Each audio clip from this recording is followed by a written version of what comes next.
Jubilee hills ఉప ఎన్నికకు సంబంధించి పోలింగ్ కొనసాగుతోంది. బిగ్ డే అనే చెప్పాలి. ఉప ఎన్నికని ప్రతిష్టాత్మకంగా తీసుకున్నాయి ప్రధాన పార్టీలన్నీ కూడా.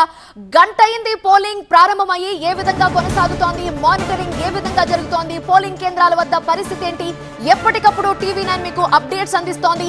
ఉదయం నుంచే ఉత్కంఠ కనిపిస్తోంది. వివిధ పోలింగ్ కేంద్రాల వద్ద బారులు తీరారు. ప్రజలంతా కూడా ఓటు హక్కు వినియోగించుకోవడానికి ఉదయాన్నే పోలింగ్ కేంద్రాలకి వెళ్తున్న దృశ్యాలు మీరు చూస్తున్నారు. పోలింగ్ శాతం పెంచడానికి ఎన్నికల సంఘం కూడా అన్ని ఏర్పాట్లు చేసింది. ఓటు హక్కు వినియోగించుకునేందుకు వచ్చే ఓటర్లందరికీ కూడా ఏర్పాట్లు చేసింది ఎన్నికల సంఘం.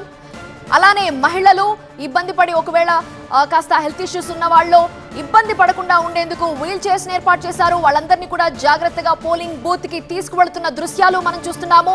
వివిధ పోలింగ్ బూతుల్లో క్యూ లైన్లలో వేచి ఉన్నారు. అక్కడక్కడ కాస్త ఈవీఎంలు మొరాయించాయి. అయితే వెంటనే వాటిని రీప్లేస్ చేసేందుకు బ్యాకప్ ఈవీఎంలు కూడా సిద్ధంగా ఉన్నాయని చెప్పి రిటర్నింగ్ అధికారి కర్ణన్ వివరించారు. పరిస్థితిని ఎప్పటికప్పుడు సమీక్షిస్తున్నారు. డ్రోన్లతో నిఘాని ఏర్పాటు చేశారు. అది స్పెషల్ గా మాట్లాడుకోవాల్సిన విషయం. ఎక్కడా కూడా అల్లర్లు జరగకుండా ప్రశాంతంగా సాగే విధంగా పోలింగ్ జరుగుతున్న కేంద్రం, ఆ పరిసర ప్రాంతాల్లో పరిస్థితిని నిశితంగా పరిశీలించేందుకు పైనుంచి డ్రోన్ కెమెరాలతో నిఘా ఏర్పాటు చేశారు. ఆ మానిటరింగ్ అంతా కూడా కోట్ల విజయభాస్కర్ రెడ్డి స్టేడియం నుంచి అధికారులు పరిశీలిస్తూ ఉన్నారు. ఎప్పటికప్పుడు కూడా ప్రశాంతంగా పోలింగ్ కొనసాగుతోంది. ఆ దృశ్యాలు మీరు చూస్తున్నారు.